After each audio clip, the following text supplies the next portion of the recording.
Ladies and gentlemen, I'd like you to meet the old fat pig we have to put up with. The words hit me like ice water, standing there in my emerald green dress that had cost more than most people's monthly rent.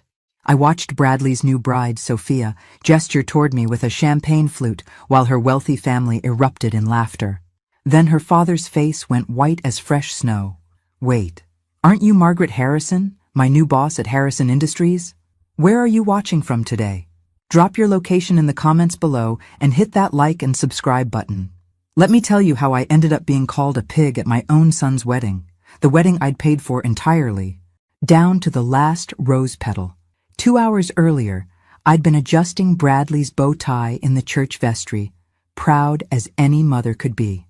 "Thanks for everything, Mom," he'd said, not quite meeting my eyes. "I know the wedding cost a fortune, $300,000 to be exact.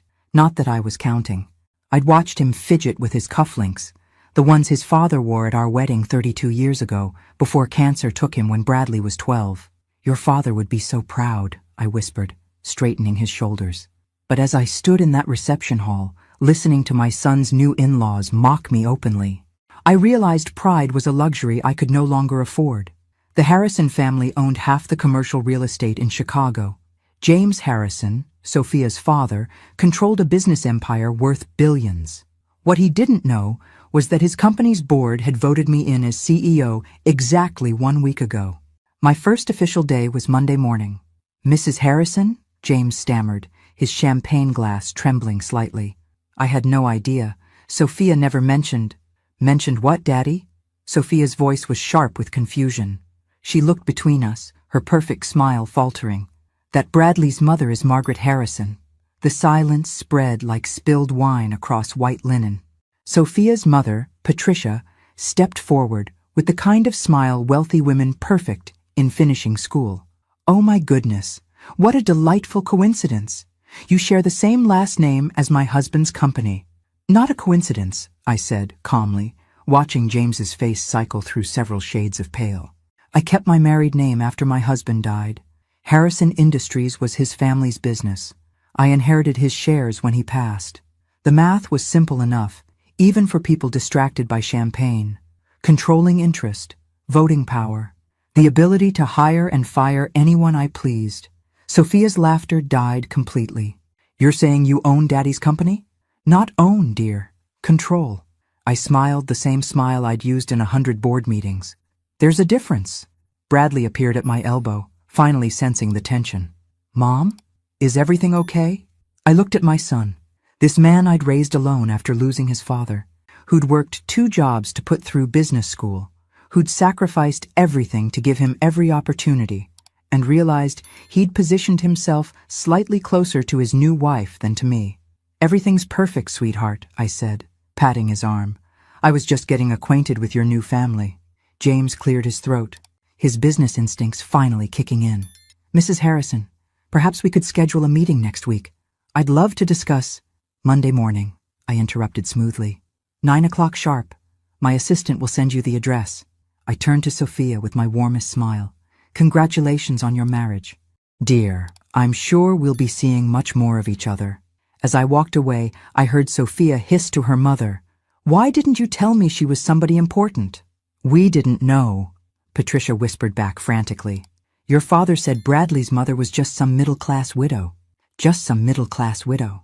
The words followed me to the ladies' room, where I locked the door and stared at my reflection. My dress was elegant, my jewelry modest but real, my makeup perfect despite the emotional earthquake I'd just experienced. In the mirror, I saw a woman who'd spent 30 years building a business empire in her husband's memory. A woman who'd raised a son alone, paid for his education, his apartment, his car, and now his wedding. A woman who'd been called a pig by people who didn't realize she could destroy their entire world with a single phone call. But most importantly, I saw a woman who was just beginning to understand her own power. My phone buzzed with a text from my assistant. "Board meeting moved to Tuesday. Emergency HR situation requires immediate attention Monday." I smiled at my reflection and began reapplying my lipstick. Monday was going to be very interesting indeed. The path to that humiliating moment had started 18 months earlier. when I'd made the mistake of being too generous with my son's happiness. Bradley had called on a Tuesday evening, his voice carrying that particular tone that meant he needed something expensive. "Mom, I've got incredible news." Sophia said yes. I'd been reviewing quarterly reports in my home office, but I set everything aside. My son was engaged. Despite everything else, the mother in me was genuinely thrilled. "Oh, honey, that's wonderful. When did you propose?" "Last night at Aurelio's. You know, that fancy place downtown where you took me for my graduation dinner." I remembered. The bill had been $400 for 2 people. But seeing Bradley's face that night, so proud of his MBA, had made every penny worth it. "Tell me everything," I said, settling back in my chair. For the next hour, Bradley described the proposal, the ring, which cost more than most people's cars, and Sophia's reaction. What he didn't mention was how they planned to pay for a wedding. That conversation came a month later. "The thing is, Mom," Bradley said, his fingers drumming against my kitchen table, "Sophia's family has certain expectations." I poured him more coffee, noting how he avoided eye contact. After raising him alone, I knew all his tells.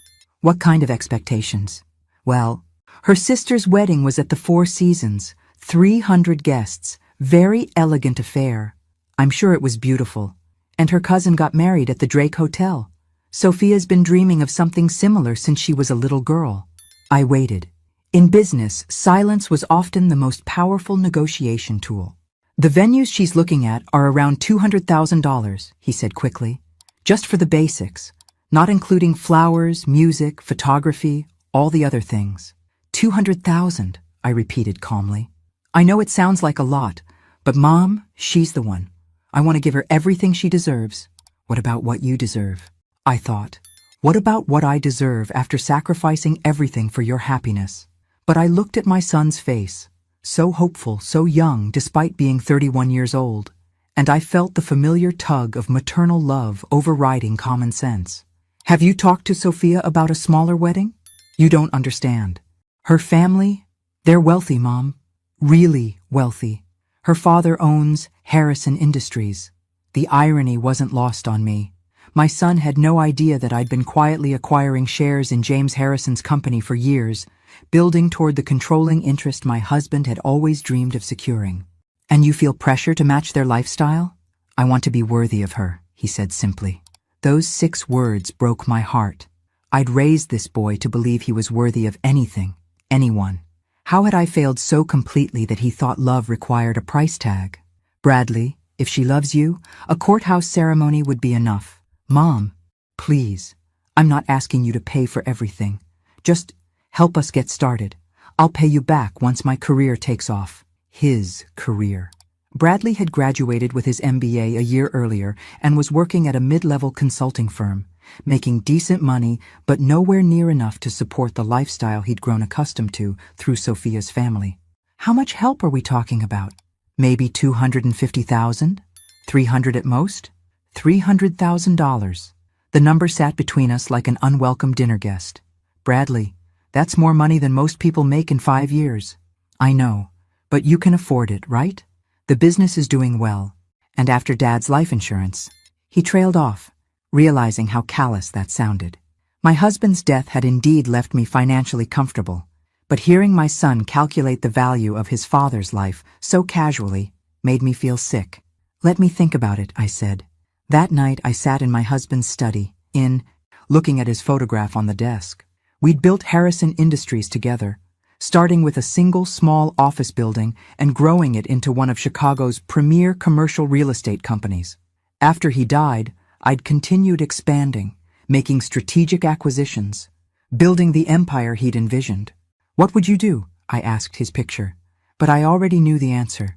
Robert had always been too generous with Bradley, unable to deny him anything. It was one of the few areas where we disagreed. The next morning, I called Bradley and told him yes. Looking back now, standing in that bathroom mirror after being called a pig by my son's new in-laws, I realized that single word, yes, had been the beginning of my transformation from doting mother into something far more dangerous. Because by Monday morning, I would be their new boss. And unlike my son, they were about to learn that my generosity had limits. Monday morning arrived with Chicago's typical autumn chill, and I dressed accordingly. Power suit, minimal jewelry, hair pulled back in the style that had intimidated corporate America for the past 20 years. At exactly 9 o'clock, I walked into the Harrison Industries boardroom, where James Harrison sat fidgeting with his phone like a nervous teenager. "Mrs. Harrison," he stood quickly, extending his hand. "Thank you for agreeing to meet so early." "Mr. Harrison," I replied, taking the seat at the head of the conference table that was rightfully mine. "Though I think we need to clarify something before we begin."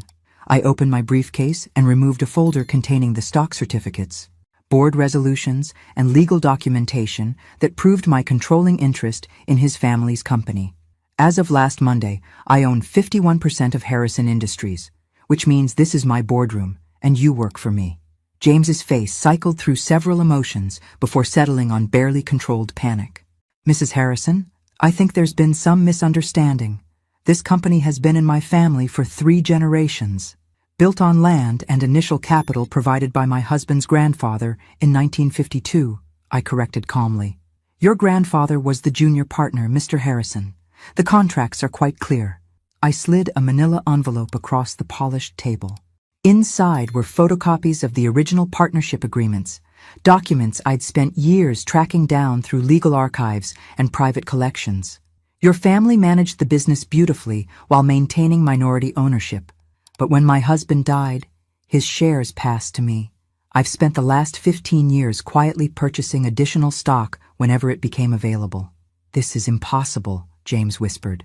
But his hands shook as he flipped through the paperwork. "The impossible part," I said, allowing a small smile, "is that you didn't notice. Your own board approved my appointments to key positions. Your CFO reports directly to me. Your legal team answers my calls." James looked up with something approaching horror. "What do you want?" "First, I want an apology for your daughter's behavior at the wedding reception. Sophia can be spirited. She didn't mean anything by those comments. She called me a pig, Mr. Harrison, in front of 200 guests, including my son. She's young. She's 28 years old and married to my son. Old enough to understand consequences." I leaned forward slightly. "Here's what's going to happen. Sophia will call me today and apologize sincerely for her behavior. Not because you told her to, but because she understands that respect isn't optional in this family." James nodded quickly. "Of course. I'll speak with her immediately. Second, we're going to restructure this company's employee benefits program. I've reviewed your current policies, and they're embarrassingly inadequate for a business of this size." This was actually true. Harrison Industries employed over 300 people, but their health insurance was mediocre and their retirement plan was nearly non-existent. "The improvements will cost approximately $2 million annually," I continued. "Consider it my contribution to social responsibility." $2 million? James's voice cracked slightly. "You can afford it. I've seen your profit margins." I pulled out another folder, this one containing detailed financial analysis I'd commissioned months earlier. Every expense, every revenue stream, every hidden asset the company possessed.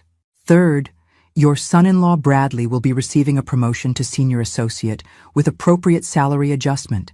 He's actually quite bright when he applies himself." "I didn't realize Bradley worked here." "He doesn't. Yet." I smiled again, this time with genuine warmth. "His first day is Wednesday." James stared at me like I'd just declared myself Queen of Illinois. "Mrs. Harrison, I need to discuss these changes with my staff, my attorneys." "Your attorneys already reviewed everything last week. They're very thorough." I stood, closing my briefcase with a decisive snap. "The employee benefits announcement will be made Thursday. Sophia's apology will happen today. Bradley's promotion will be effective immediately." I walked toward the door, then paused with my hand on the handle. "Oh, and Mr. Harrison, in the future, when your family gathers to discuss the middle-class widow your daughter married into, you might want to mention that said widow now controls your family's primary source of income." James's mouth opened and closed like a fish out of water. "Have a lovely day," I said cheerfully, and walked out into my new corporate empire. By noon, my assistant had fielded 6 phone calls from various Harrison family members, 3 from their family attorney, and 1 very panicked voicemail from Sophia herself. Mrs. Harrison, this is Sophia, Bradley's wife. My father explained that there's been some sort of misunderstanding about the company, and I wanted to call and, well, I hope we can discuss things like family. I listened to the message twice, noting the careful way she avoided mentioning the pig comment or offering any actual apology. At 2 p.m. she called again. This time her voice was noticeably shakier. Mrs. Harrison, I realize my comments at the reception may have been inappropriate. I was nervous meeting Bradley's family, and sometimes I say things without thinking. I hope you can understand. Still no real apology. Still positioning herself as the victim. The third call came at 4:30 p.m. Mrs. Harrison, please call me back. I think we got off on the wrong foot, and I'd really like to make this right. Bradley is upset. My father is having some kind of crisis. And I just want to understand what's happening. I deleted all 3 messages without returning her calls. Tuesday morning, James Harrison appeared at my office door at 8 a.m. sharp, looking like he hadn't slept. Mrs. Harrison, please. Sophia is beside herself. She's young and made a mistake. Surely we can work this out as reasonable people. I gestured to the chair across from my desk. Mr. Harrison, let me explain something about reasonable behavior. When someone pays for your daughter's entire wedding, venue, food, flowers, music, photography, reasonable behavior would be gratitude, or at minimum, basic courtesy. You paid for the wedding? Every penny. $312,000. I pulled out the receipts I'd requested from Bradley the night before. Would you like to see the invoices? James stared at the papers spread across my desk, his face growing paler with each line item. She had no idea, he whispered. No, she didn't. Because your family makes assumptions about people without bothering to learn the facts. I stood up and walked to the window overlooking downtown Chicago, watching the morning traffic crawl through the streets below. But here's what I find most interesting, Mr. Harrison. Your daughter can afford to mock the woman who paid for her wedding because she knows her family has money. She can afford to be cruel because she's never faced consequences for her actions. I turned back to him with a smile that would have made sharks nervous. That's about to change. By Thursday afternoon, the employee benefits announcement had sent shockwaves through Harrison Industries that reached far beyond the office walls. Word spread quickly through Chicago's tight-knit business community. Margaret Harrison wasn't just the new CEO, she was the new sheriff, and she was making changes. The first sign that my message was being received came Wednesday evening when Bradley called, his voice tight with confusion and something that might have been fear. Mom, Sophia's father offered me a job today. Senior associate, starting salary, $90,000 plus benefits. It's a great opportunity, but it feels weird, like charity. And Sophia's been acting strange since the wedding. She won't tell me what's wrong, just keeps asking questions about our family's finances. I smiled into my phone. Did you take the job? Well, yes. I mean, it's double what I was making at the consulting firm. But Mom, did you have something to do with this? Bradley, you're a bright young man with an MBA and strong analytical skills. Perhaps Mr. Harrison simply recognized your potential. Right, he said, but his tone suggested he wasn't buying it. Mom, is there something you're not telling me about the Harrison family? Why don't you ask your wife? She might have some insights. The second sign came Thursday morning when my assistant informed me that Mrs. Patricia Harrison, Sophia's mother, had requested a lunch meeting. The woman who'd stood silently by while her daughter called me a pig now wanted to chat over salads. Tell her I'm available tomorrow at noon. The Chicago Club, private dining room. Friday arrived gray and drizzly, perfectly matching my mood as I sat in the elegant dining room waiting for Patricia Harrison to make her entrance. She arrived precisely on time, dressed in the kind of understated elegance that screamed expensive without being flashy. Margaret, she said warmly, as if we were old friends. Thank you so much for agreeing to meet. I've been simply dying to get to know you better. Patricia, I gestured to the chair across from me. How lovely to see you again. She settled herself with the practiced grace of a woman who'd attended 1,000 similar lunches, then spent several minutes discussing the weather, the restaurant's reputation, and other meaningless pleasantries. Finally, she got to the point. Margaret, I want to address what happened at the wedding reception. Sophia can be impulsive when she's nervous.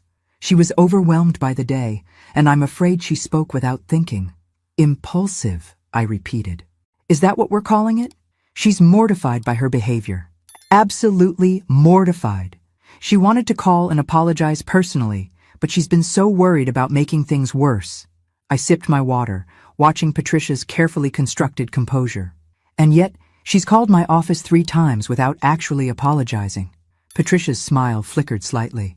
I think she's intimidated by your success. James explained that you've built quite an impressive business empire. My husband and I built it together.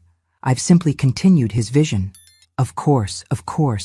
And speaking of vision, I understand you've made some wonderful changes at Harrison Industries. The employee benefits improvements are so generous. Here it comes, I thought, the real reason for this lunch. James is thrilled to have someone with your expertise overseeing operations, Patricia continued. Though I confess, we're a bit concerned about the financial impact of such extensive changes so quickly. Are you questioning my business decisions? Patricia? Oh no, not at all. It's just that James has always run the company conservatively, and sudden large expenditures make him nervous. I leaned back in my chair, studying her face. Patricia, let me ask you something. What do you know about my son? The question clearly caught her off guard. Bradley? He seems like a lovely young man, very devoted to Sophia. He is devoted to her, perhaps too devoted.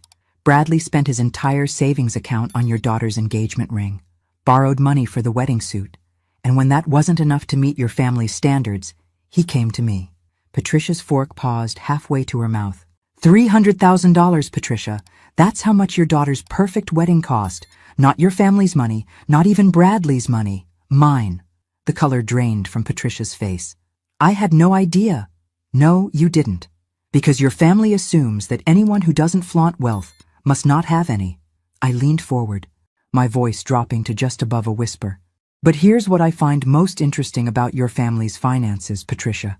I've done some research. I pulled out a slim folder and placed it on the table between us. Your husband's company shows impressive revenue, but when you factor in debt service, overhead and operating expenses, the actual profit margins are quite thin. The Harrison family lifestyle is largely maintained through corporate credit lines and real estate leverage. Patricia stared at the folder like it contained a live snake.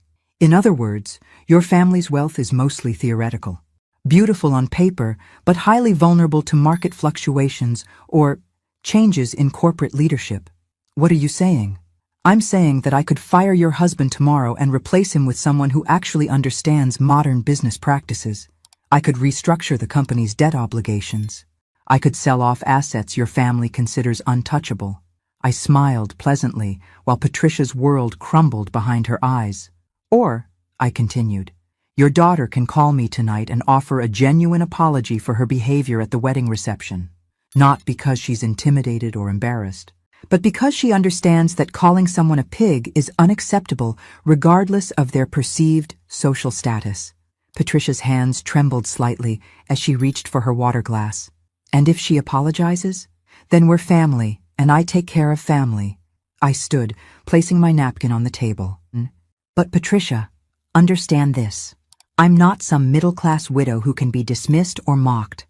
I'm the woman who now controls your family's future. I picked up the check that had been discreetly placed on the table. Lunch is on me. Please give Sophia my regards. As I walked toward the exit, I heard Patricia fumbling with her phone, already dialing her daughter's number. My own phone buzzed with a text from my assistant. Emergency board meeting called for Monday. James Harrison requesting full financial review of recent policy changes. I smiled as I stepped into the Chicago drizzle. Let them call their meetings. By Monday, I'd be ready with surprises they couldn't possibly anticipate. After all, I was just getting started.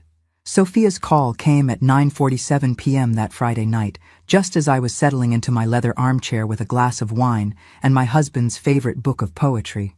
Her voice was different this time, smaller, stripped of the entitled confidence that had carried her through our previous encounters. Mrs. Harrison? This is Sophia.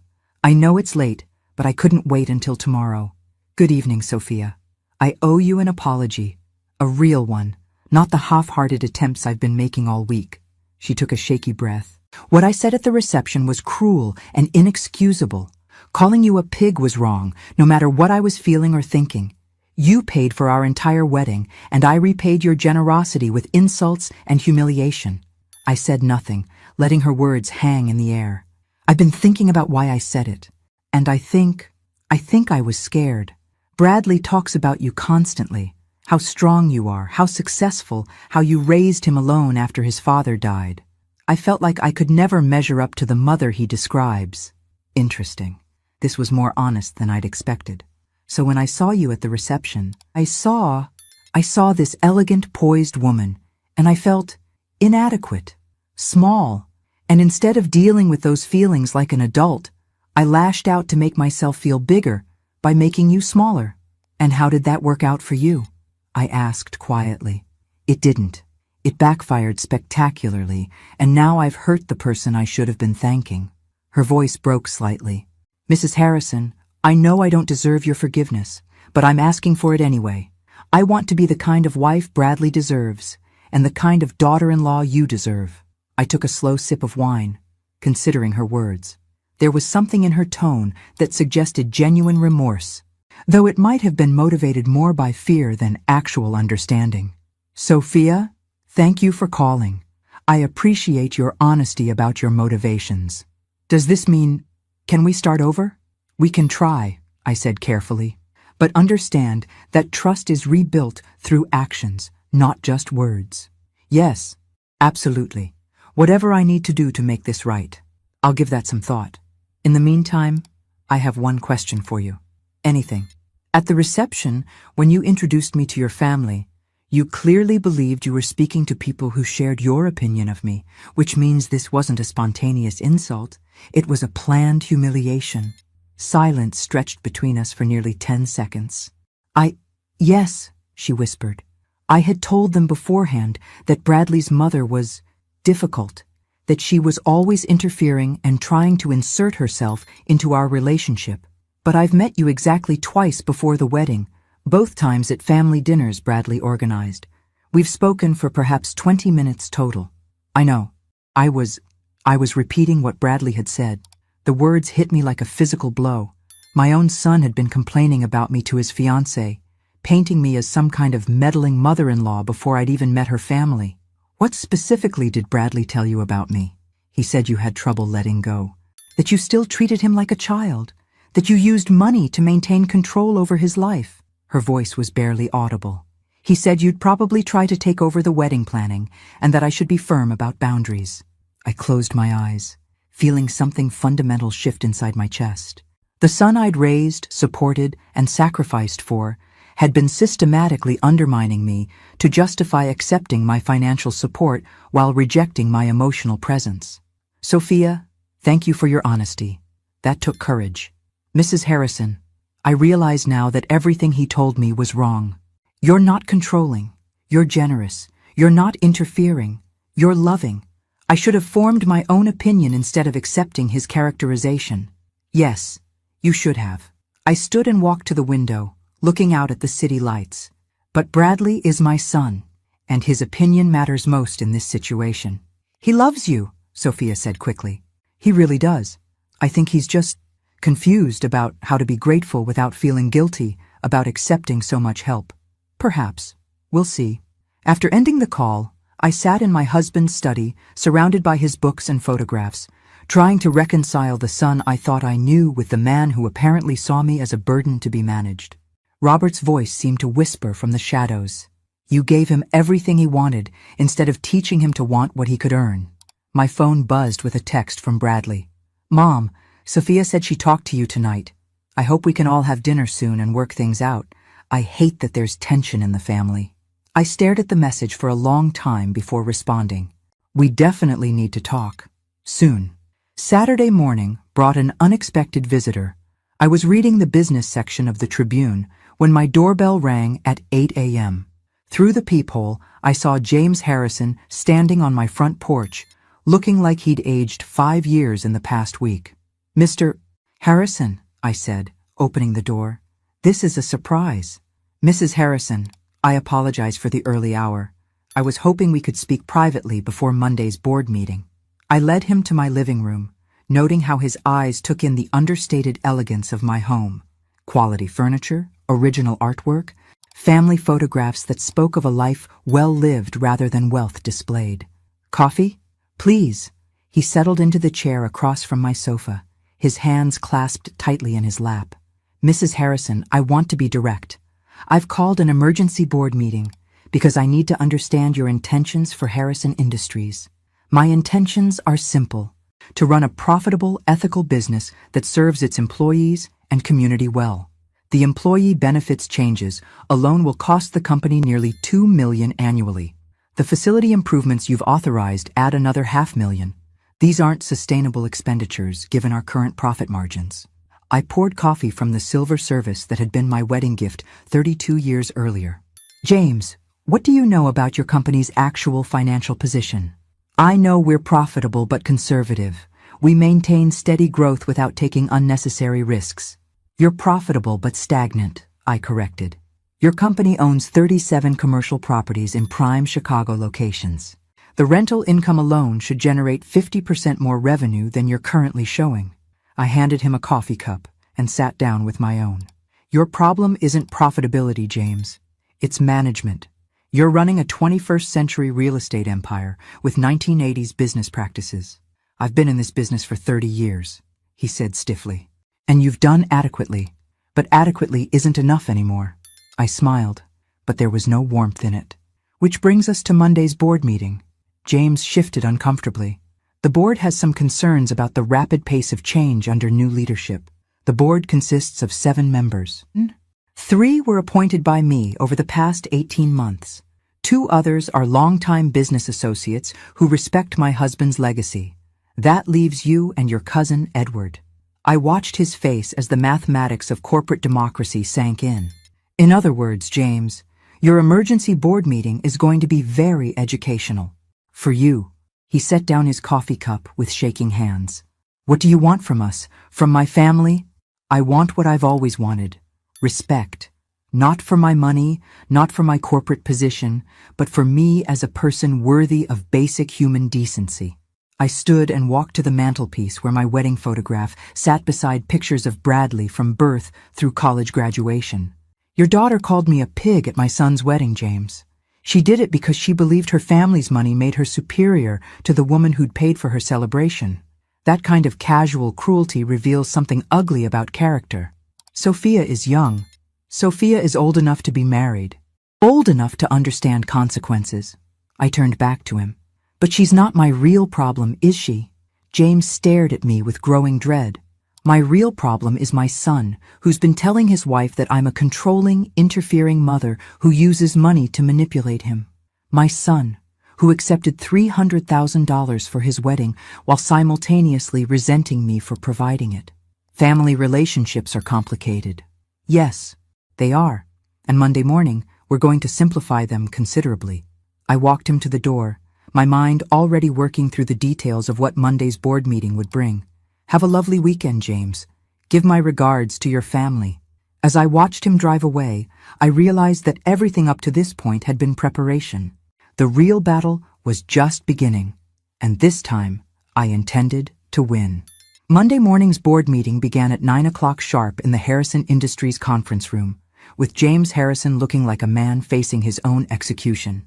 The other board members filed in with varying degrees of confusion, unaware they were about to witness a corporate revolution. Gentlemen, I said, taking my place at the head of the table, thank you for accommodating this emergency session. Before we begin, I'd like to introduce myself properly to those who may not be familiar with my background. I distributed folders containing my complete professional biography, educational credentials, and the 20-year track record I'd built expanding my late husband's business interests. As you can see, I'm not some grieving widow playing at businesswoman. I hold an MBA from Northwestern, have successfully managed 8-figure real estate portfolios, and have been quietly acquiring Harrison Industries stock for the past 15 years. Edward Harrison, James's cousin and the company's longtime treasurer, cleared his throat nervously. Mrs. Harrison, while your credentials are impressive, this company has operated successfully under Harrison family management for 60 years. Successfully is a generous term, Edward. I pulled out the comprehensive financial analysis I'd commissioned months earlier. Your revenue growth has been flat for 7 years. Your profit margins have declined consistently since 2018. Your employee retention rate is 30% below industry standards. I watched their faces as the numbers sank in. Meanwhile, you're sitting on prime commercial real estate in Chicago's most desirable locations, charging below-market rents because you've prioritized relationship preservation over business optimization. Those relationships are valuable, James protested. We have tenants who've been with us for decades, and they've been taking advantage of your sentimentality for decades. I smiled coldly. Effective immediately, all rental agreements will be reviewed and adjusted to current market rates. Tenants who wish to continue their leases will pay fair value. Those who don't can find alternative accommodations. That's not how we do business, Edward stammered. It's how I do business. And since I control this company, it's how we'll do business going forward. Board member Robert Chen, one of my appointees, spoke up supportively. Mrs.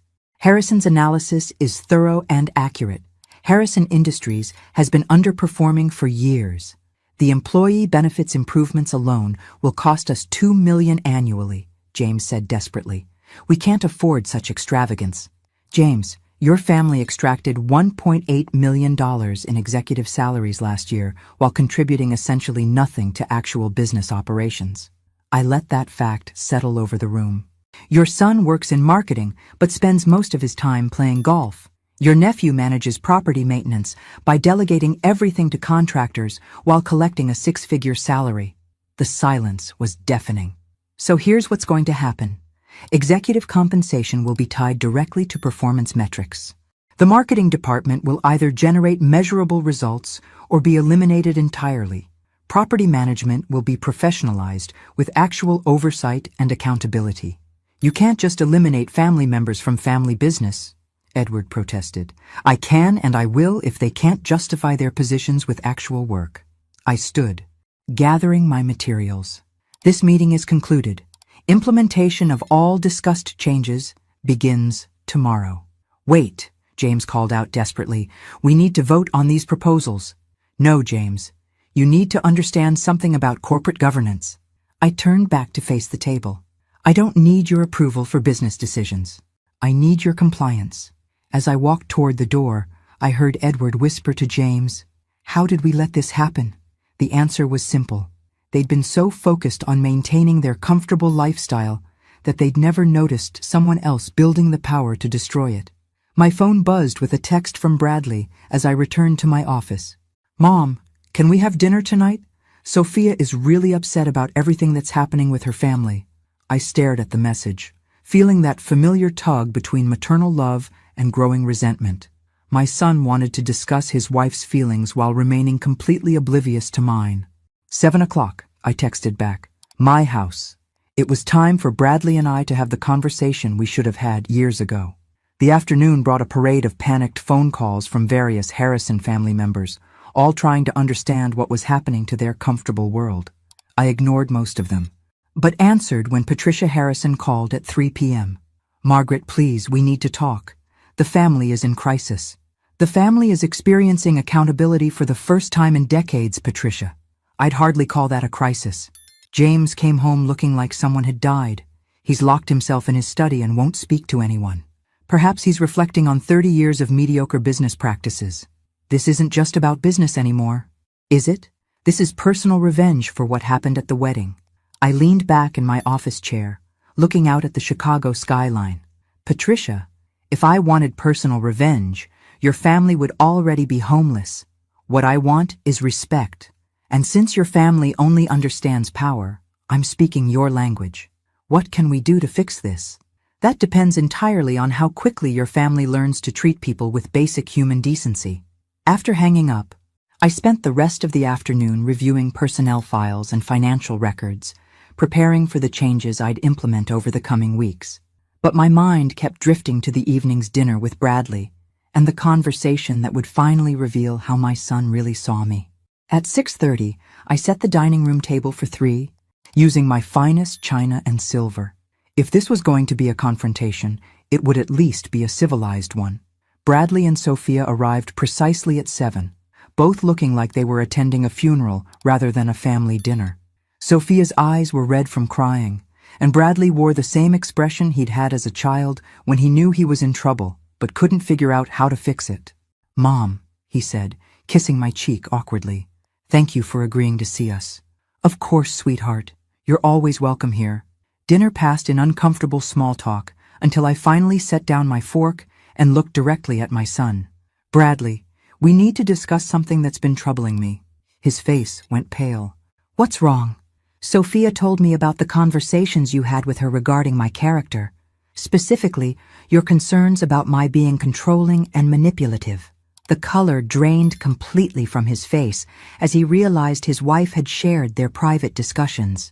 "Mom, those weren't... I was just trying to prepare her for what exactly?" Bradley looked helplessly at Sophia, who was studying her plate as if it held the secrets of the universe. "You've always been generous, maybe too generous, and I didn't want her to feel obligated to accept help if it came with strings attached." "What strings?" "Bradley? You know, expectations. That we'd have to live our lives according to your approval." I felt something cold and final settle in my chest. "Can you give me a specific example of when I've attempted to control your life choices?" "Well, you had opinions about my college major. I suggested business classes might be practical. You majored in literature, and I supported your decision completely. And you didn't like some of the girls I dated. I disliked exactly one girlfriend, the one who stole money from your wallet and cheated on you with your roommate. You eventually agreed with my assessment."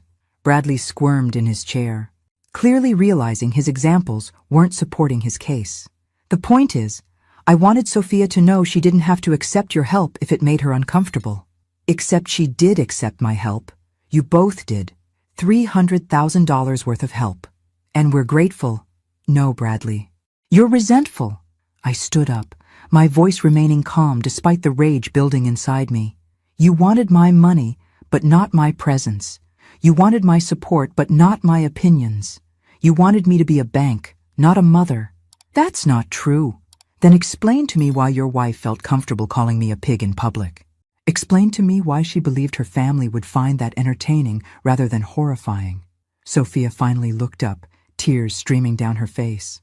"Because I told them what Bradley said about you, about how you used money to stay involved in his life when he wanted independence." The words hung in the air like poison gas. "I see." I walked to the window, looking out at my garden. "So my financial support for your education, your car, your apartment, your wedding, all of that was manipulation rather than love." "Mom, you know that's not what I meant." "Actually, Bradley, I think it's exactly what you meant." I turned back to face them both. "And you know what? You're right. I have been using money to maintain our relationship." Both of them stared at me in shock. "But starting tomorrow, that ends completely." "What do you mean it ends?" Bradley's voice cracked slightly, and I recognized the tone from his childhood, the moment when he realized his actions had consequences he hadn't considered. "I mean, I'm done being your ATM, sweetheart." I walked back to the table, but remained standing, looking down at my son and his wife. No more birthday checks, Christmas gifts, emergency loans, or surprise assistance with bills. "Mom, you can't be serious." "I'm completely serious. You wanted independence from my supposed manipulation, and I'm giving it to you." I smiled, but there was no warmth in it. "Effective immediately, you're financially independent." Sophia looked panic-stricken. "Mrs. Harrison, I think there's been a misunderstanding. We never said we didn't want your support." "No, dear. You just said I was using that support to control your lives." "Well, problem solved." Bradley jumped up from his chair. "This is crazy. One stupid comment at a wedding, and you're cutting us off completely?" "One stupid comment?" My voice remained dangerously calm. "Bradley, your wife called me a pig at your wedding, while surrounded by her family, who laughed along because you had already painted me as some kind of interfering burden they had to tolerate." "I never called you a burden. You told her I had trouble letting go, that I treated you like a child, that I used money to maintain control." I counted off each point on my fingers. "What would you call that characterization?" Bradley sat back down heavily, finally understanding the magnitude of what he'd done. "But Mom, I was trying to manage expectations." Sophia's family has money, and I didn't want them to think you were some kind of charity case. So instead, you made me sound like a manipulative old woman who couldn't accept that her son had grown up. That's not what I meant, but it is what you said. And more importantly, it's what you believed. I walked to the sideboard and poured myself a glass of wine with steady hands. Tell me, Bradley, when exactly did I become such a burden to you? You're not a burden. When did helping you through college become manipulation? When did paying for your wedding become controlling behavior? When did loving you become something you needed to apologize for to your new in-laws? The silence stretched until Sophia finally spoke up. Mrs. Harrison, I think Bradley was just nervous about fitting in with my family. He wanted to seem independent and successful, and he couldn't seem independent and successful with a mother who supported him. My family, they can be judgmental about people who need help. I took a sip of wine, finally understanding the real dynamic. So you were both embarrassed by my generosity because it made you look weak to people whose opinion you valued more than mine. It's not that simple, Bradley protested. Actually, it's exactly that simple. I set down my glass and looked directly at my son. You were willing to take my money but ashamed to admit it came from me. You wanted the benefits of having a successful mother but none of the social complications. Mom, please, can't we just move past this? Oh, we're definitely moving past this. Just not in the direction you're hoping. I walked to my purse and pulled out my phone, scrolling through my contacts until I found my attorney's number. What are you doing? Bradley asked nervously. Calling Richard Patterson. He handles my estate planning. I hit dial and put the phone on speaker so they could hear both sides of the conversation. Margaret, how lovely to hear from you. How was the wedding? Educational, Richard. I'm calling because I need to make some changes to my will.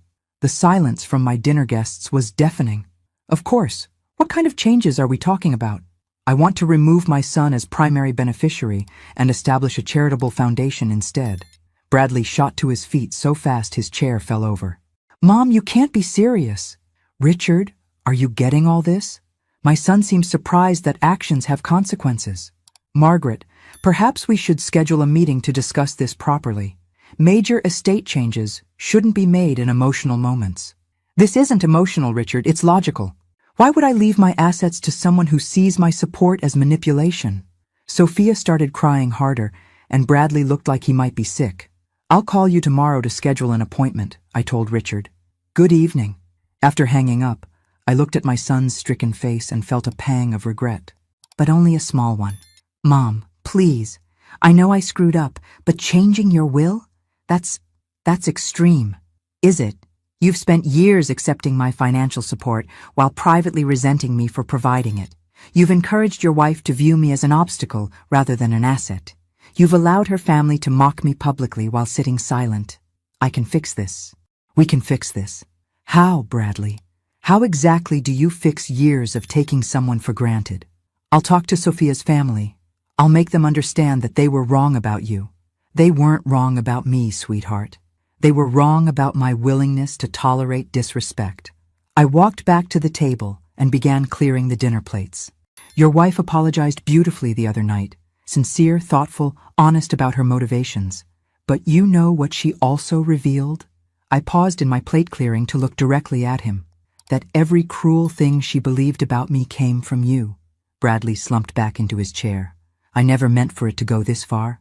No, you just meant to have your cake and eat it too. Take my money while distancing yourself from any obligation to respect the person providing it. What can I do? His voice was barely a whisper. You can start by being honest with yourself about why you really resented my involvement in your life. I don't understand. You resented it because it reminded you that you weren't as independent and successful as you wanted to believe. Every time I helped you financially, it wounded your pride.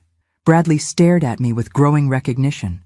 But instead of refusing the help or working harder to become truly self-sufficient, you chose a third option. Accepting the money while vilifying the source. That's exactly what it was. And the sad part is, I would have respected an honest conversation about your feelings much more than this years-long campaign to paint me as the problem. I finished clearing the table and walked toward the kitchen, then paused in the doorway. Bradley, I love you. I will always love you. But I'm done enabling a relationship where love only flows in one direction. So what happens now? Now you learn what genuine independence feels like. And maybe, if you're very lucky, you'll discover that earning someone's respect is more satisfying than taking their support for granted. I left them sitting in my dining room and went to call Richard Patterson back. It was time to make some very real changes to my estate planning. After all, I had a charitable foundation to establish. Tuesday morning brought the expected fallout from Monday night's dinner, but not from the sources I'd anticipated. Instead of panicked calls from Bradley or Sophia, my phone rang at 7 a.m. with James Harrison's name on the caller ID. "Mrs. Harrison, we have a problem." "Good morning to you too."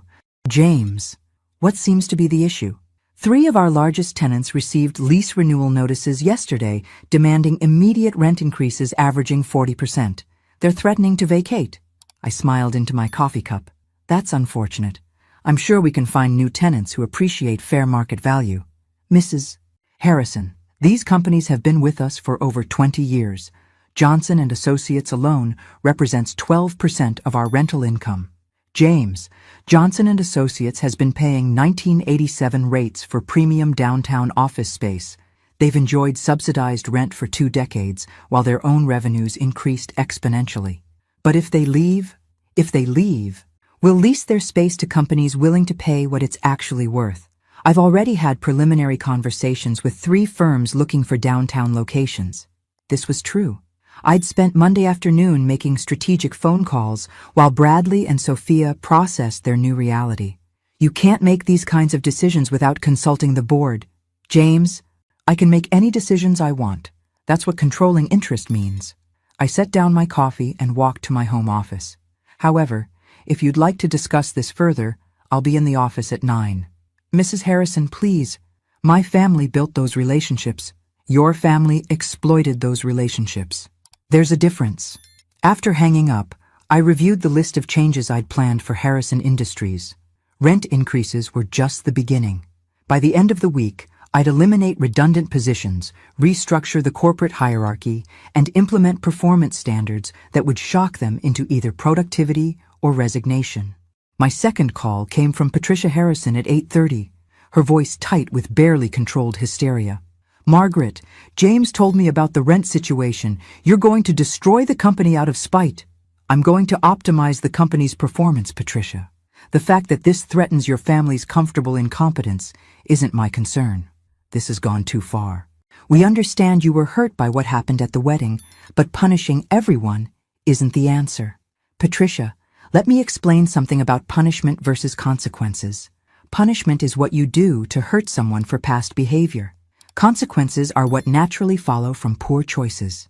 I pulled into my office parking garage, noting that James's car was already there despite our 9 a.m. meeting time. "Your family has operated this business like a personal piggy bank for decades. You've hired relatives regardless of qualifications, paid yourselves excessive salaries for minimal work, and charged below-market rents to maintain social relationships rather than maximize profits. That's how family businesses work. That's how family businesses fail. Patricia, but don't worry. Under my management, Harrison Industries will finally reach its potential. And what about our family's livelihood? What about it? James can earn his salary by actually managing the company effectively. Your son can learn to do real marketing work or find employment elsewhere. Your nephew can master property management or discover what life is like outside the family safety net." I parked my car and gathered my briefcase, preparing for what would undoubtedly be an interesting day. "Margaret, please. We're willing to negotiate." "Negotiate what, Patricia? I already own the company. Your family already insulted me publicly. The time for negotiation passed when your daughter called me a pig." Sophia apologized. Yes, she did, beautifully and sincerely. But apologies don't erase consequences, they just acknowledge them. Inside the Harrison Industries building, I could feel the tension radiating from every floor. Word had spread quickly about the changes I was implementing, and employees were buzzing with nervous energy. My assistant handed me a stack of messages as I entered my office. "Mr. James has been here since 7:30, ma'am. He's called an emergency meeting with the senior staff for 10 a.m. "Cancel it," I said cheerfully. "I'll be handling all communications with senior staff directly." At 9 a.m. sharp, James knocked on my door, looking like he hadn't slept in days. "Mrs. Harrison, I need to understand your endgame here. Are you trying to force my family out of the company entirely?" "I'm trying to run a profitable business." "James, if your family can adapt to professional standards, you're welcome to stay. If not," I shrugged. "What would it take to resolve this situation?" "This situation doesn't need resolving, James. It needs completing." I pulled out a folder containing the organizational chart I'd developed over the weekend. "Here's the new corporate structure. As you can see, I've eliminated several redundant positions and redistributed responsibilities based on actual qualifications rather than family relationships." James stared at the chart with growing horror. His son's marketing position was gone entirely. His nephew's property management role had been merged with facilities maintenance under an outside contractor. Even his own title had changed from president to general manager. "You've gutted the entire operation." "I've streamlined the operation. The company will run more efficiently with fewer people doing actual work rather than more people pretending to work. My family has run this company for 60 years. And for 60 years, you've underperformed your potential. But don't worry. I'll show you what this company can really accomplish."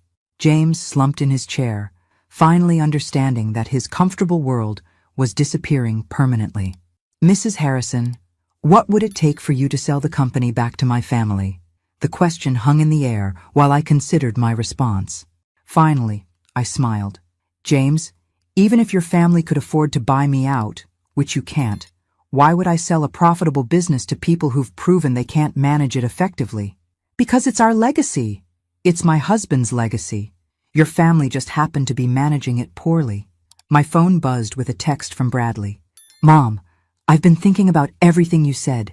Can we please talk again? I want to make this right." I showed the message to James. "Your family isn't the only one learning about consequences today." "What do you mean?" "I mean my son is discovering what life looks like when you can't take someone's support for granted." James looked confused. So I explained about Bradley's financial independence and my estate planning changes. "You disinherited your own son?" "I'm considering it. He'll need to demonstrate that he values our relationship for more than just its financial benefits." That's incredibly harsh. "James, your daughter called me a pig at my son's wedding." Your family laughed along with the insult. My son had spent months priming his wife to see me as a burden rather than a blessing. I stood and walked to my office window, looking down at the busy Chicago street below. "I'm 62 years old. I've spent the last 30 years building businesses, supporting family members, and generally making everyone else's life easier while my own needs came last. But surely nothing, James. I'm done being taken for granted by people who benefit from my generosity while privately resenting my existence." I turned back to face him with a smile that made him visibly uncomfortable. "But here's the beautiful thing about being in control of your own life. You get to decide who deserves your time, energy, and resources. And you've decided we don't deserve them? I've decided you need to earn them. All of you." My assistant knocked and entered with an urgent message. "Mrs. Harrison, Bradley is in the lobby asking to see you. He says it's important." I looked at James, then at the message, then back at James. It seems today is full of people wanting to negotiate with reality. "Should I send him up?" my assistant asked. "Yes," I decided. "But James, our meeting is concluded. You have work to do if you want to keep your position here." As James left, I prepared myself for the next round of consequences. My son was about to learn that some apologies require more than words to be effective. Bradley walked into my office carrying a manila envelope and wearing an expression I'd never seen before. Humble, desperate, and finally, genuinely contrite. Gone was the entitled confidence that had carried him through 31 years of life with minimal consequences. "Mom, thank you for seeing me." "Sit down, sweetheart." I gestured to the chair James had just vacated, still warm with his desperation. "I've been awake all night thinking about what you said yesterday. About how I resented your help because it wounded my pride." He set the envelope on my desk. "You were right. About everything." I waited, having learned that silence often revealed more truth than questions. "I found something last night while I was going through old papers, trying to figure out how everything went so wrong between us." He pushed the envelope toward me. I think you should see this before we talk about anything else. Inside the envelope were photocopied bank statements, loan documents, and what appeared to be correspondence between Bradley and several financial institutions. I studied the papers with growing confusion. Bradley, what am I looking at? Evidence that I'm not just ungrateful. Mom, I'm also a fraud. My blood went cold. What do you mean? The consulting job I had before starting at Harrison Industries? I was fired 6 months ago for falsifying expense reports. The car payments you thought I was making? I stopped paying them in January. The bank was about to repossess the BMW when Sophia's father hired me. I stared at the documents, trying to process what he was telling me. The apartment rent, the credit card bills, even the money I claimed to spend on Sophia's engagement ring, it all came from loans I took out using your name as collateral. Using my name? My voice was barely a whisper. I forged your signature on loan applications. Mom, listed you as co-signer without your knowledge. The banks approved the loans because of your credit rating and business reputation. The room began to spin slightly. How much money are we talking about, Bradley? $87,000 in unsecured debt, plus the car loan, which is another $32,000. I set the papers down with shaking hands. You've been committing fraud using my identity for months? I kept telling myself it was temporary, that once I got established with Sophia's family, I'd be able to pay everything back before you ever found out. And the wedding expenses? The $300,000 I paid directly? I needed that money to stay afloat. Mom, to keep up appearances until I could figure out a permanent solution. I stood up and walked to my office window, trying to breathe normally while my world rearranged itself around this new reality. So when you told Sophia I was controlling and manipulative, you were actually describing yourself. Yes, his voice broke completely. I was projecting my own behavior onto you because I couldn't face what I'd become. I turned back to him, seeing my son clearly for perhaps the first time in years.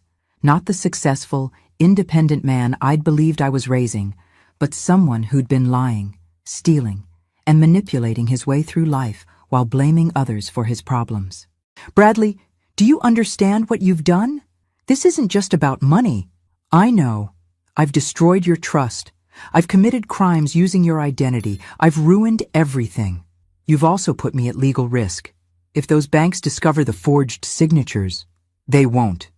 They shouldn't. The loans are current as long as I keep making minimum payments from my new salary. And if you can't make those payments, then you'd be liable for the full amounts, plus interest and penalties. I sat back down, my mind racing through the legal and financial implications. Identity theft, fraud, forgery. These weren't just family relationship issues. They were federal crimes. Why, Bradley?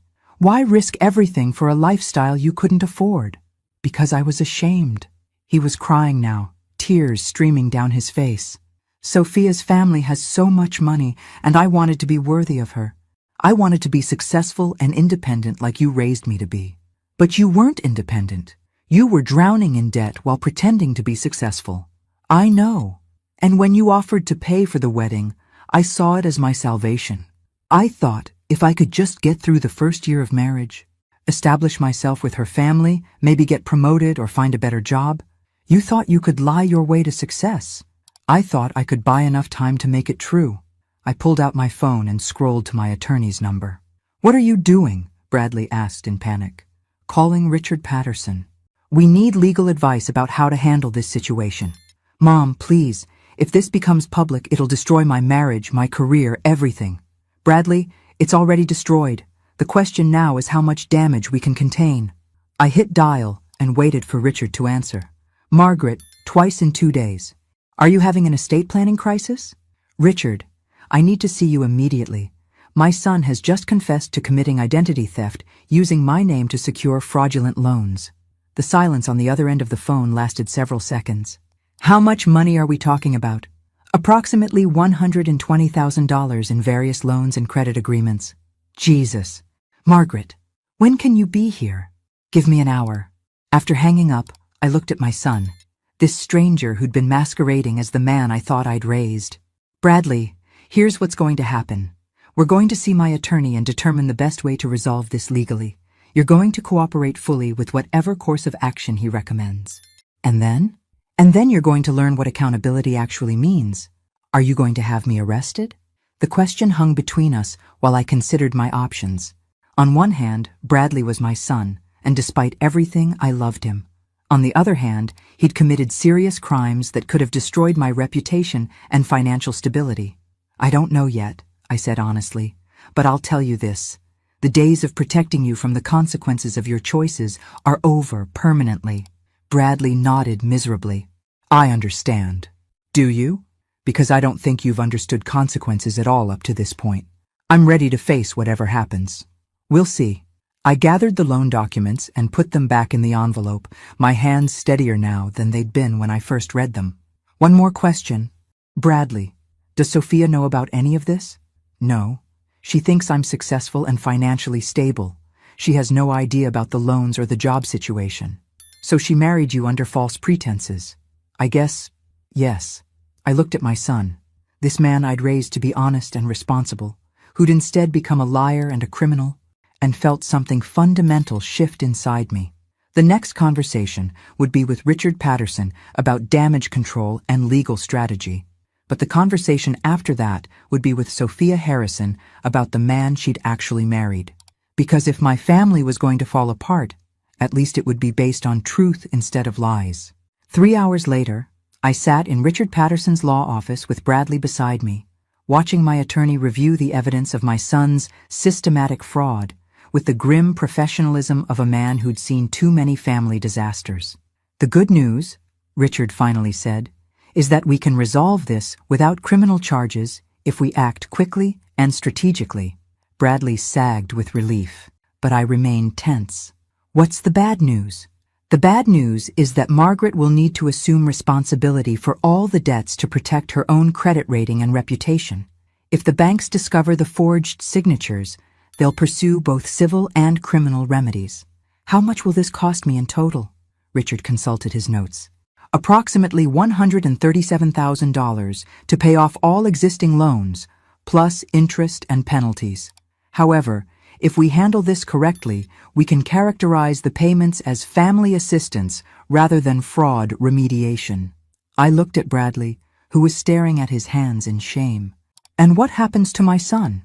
Bradley will sign confession documents acknowledging his actions, agree to immediate repayment terms, and submit to financial monitoring for the next 5 years. He'll also need to undergo counseling for gambling and financial addiction. I don't have a gambling problem, Bradley protested weakly. You forged your mother's signature on loan documents to maintain a lifestyle you couldn't afford, Richard said sharply. That's addictive behavior, regardless of the underlying compulsion. I stood and walked to the window overlooking downtown Chicago, the same view I'd been staring at for the past week while my life rearranged itself around unwelcome truths. Richard, prepare whatever documents you need. I'll cover the debts, and Bradley will comply with your repayment plan. Mom, I can't ask you to— You're not asking, Bradley. I'm deciding. Because unlike you, I take responsibility for cleaning up messes instead of creating bigger ones. Richard handed us several documents to sign. And within an hour, the legal framework was in place. Bradley would keep his job at Harrison Industries, but every penny of his salary above basic living expenses would go toward repaying me. It would take him approximately 8 years. As we left Richard's office, Bradley finally asked the question I'd been waiting for. What happens with Sophia? Are you going to tell her about the loans and the lies?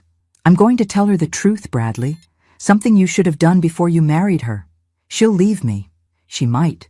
But she deserves to make that choice based on reality instead of fantasy. We drove back to Harrison Industries in silence, both lost in our own thoughts about the wreckage we'd discovered.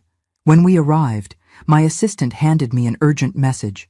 Mrs. Harrison, Sophia called 3 times asking to meet with you. She sounded quite distressed. Did she say what about? Something about discovering financial documents in Bradley's home office. Bradley went white. Oh, God! She found the loan papers I'd hidden. It seemed Sophia Harrison was about to learn some uncomfortable truths about her new husband, whether I told her or not. An hour later, Sophia sat in my office crying hysterically while Bradley slumped in the chair beside her, no longer even attempting to maintain his facade. I found loan applications with your signature, Mrs. Harrison. except the handwriting didn't match the signature on our wedding checks. She looked between Bradley and me with red-rimmed eyes. Bradley forged your name, didn't he? Yes, I said simply. How much money? More than you want to know. Sophia turned to her husband with the expression of complete bewilderment. Who are you? Because you're not the man I married. I'm the same person. No, the person I married had a successful career and financial stability. The person I married wasn't drowning in debt and committing crimes to hide it. She stood up and began pacing around my office like a caged animal. My father hired you at Harrison Industries because I begged him to help my husband advance his career. But you didn't need career advancement. You needed fraud intervention. Sophia, please. How long have you been lying to me, Bradley? Since we started dating? Since we got engaged? Since we said our vows?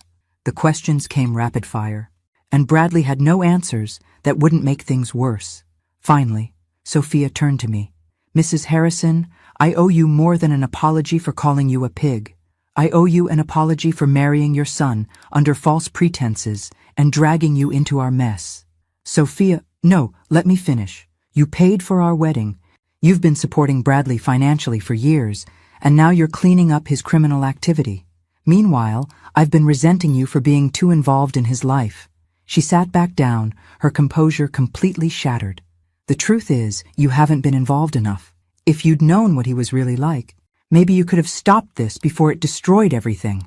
I looked at this young woman who'd called me a pig 6 days earlier and now sat in my office facing the collapse of her marriage and possibly her family's business relationships. Sophia, what do you want to do now? I want to go home to my parents and pretend this never happened. But I can't, can I? Because my family's business relationship with you depends on how I handle this situation. She was sharper than I'd given her credit for. Your family's business relationship with me depends on whether they can adapt to professional standards. Your marriage is a separate issue entirely. Is it? Bradley works for my father now. If I leave him, it creates complications for everyone. I studied her face, seeing someone much younger and more vulnerable than the confident woman who'd insulted me at her wedding reception. Sophia, can I give you some advice from someone who's been making hard choices for 30 years? She nodded. Don't make marriage decisions based on business complications. Don't make life choices based on other people's convenience. And don't stay with someone because leaving would be messy. But if I leave Bradley, what happens to him? He'll lose his job, his apartment, everything. That's not your responsibility anymore. But he's sick, isn't he? This fraud and lying behavior, that's not normal. She was grasping for reasons to stay, and I recognized the impulse. I'd spent years making excuses for Bradley's increasingly irresponsible behavior. Yes, he probably needs professional help, but you can't save someone who doesn't want to be saved. And you can't love someone into becoming the person you thought they were. Sophia looked at Bradley, who was staring out my office window as if he could escape this conversation by pure willpower. I need time to think, she said finally. This is all too much to process right now. After they left, I sat alone in my office reviewing the events of the past week. In 6 days, I'd gone from being an insulted mother of the groom to a woman who'd reclaimed her power, restructured a company, and discovered her son was a criminal. The old Margaret would have quietly paid Bradley's debts, covered up his crimes, and continued enabling his dysfunction while accepting his resentment as the price of his love. But the new Margaret, the one who'd emerged when Sophia called her a pig, had different priorities. My phone rang with a call from Patricia Harrison. Margaret, Sophia came home in tears.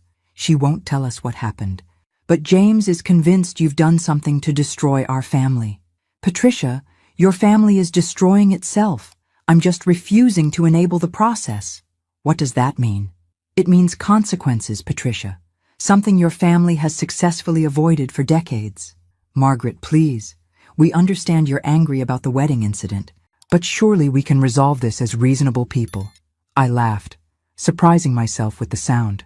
Patricia, you keep saying that as if the problem is my anger rather than your family's behavior. But here's what I've learned this week. Anger is just information. It tells you when someone has crossed a boundary you should have established years ago. So what happens now? Now your family learns to earn things instead of expecting them. Your daughter learns that marriage requires honesty. Your husband learns that business requires competence. and your son-in-law learns that crimes have consequences. You're destroying everything we've built. No, Patricia. I'm revealing what you actually built versus what you pretended to build. The destruction was already there. I just stopped pretending not to see it. After hanging up, I walked to my office window and looked down at the Chicago street below, watching people hurry past with their own complicated lives and hidden struggles. 6 days ago, I'd been called a pig at my son's wedding. Today, I was a woman who discovered her own power and decided to use it. The old Margaret would have called that a tragedy. The new Margaret called it a beginning. My phone buzzed with a text from an unknown number. "Mrs. Harrison, this is Sophia. Thank you for your honesty today. I'm going to stay with my parents while I figure things out. I hope we can talk again soon when everything isn't so complicated." I smiled and typed back, "Take all the time you need. And Sophia, you're stronger than you know." Outside my window, Chicago continued its eternal dance of ambition and consequence, and for the first time in years, I felt like I was dancing instead of just watching from the sidelines. After all, it's never too late to stop being taken for granted, even by yourself. Thanks for listening. Don't forget to subscribe and feel free to share your story in the comments. Your voice matters.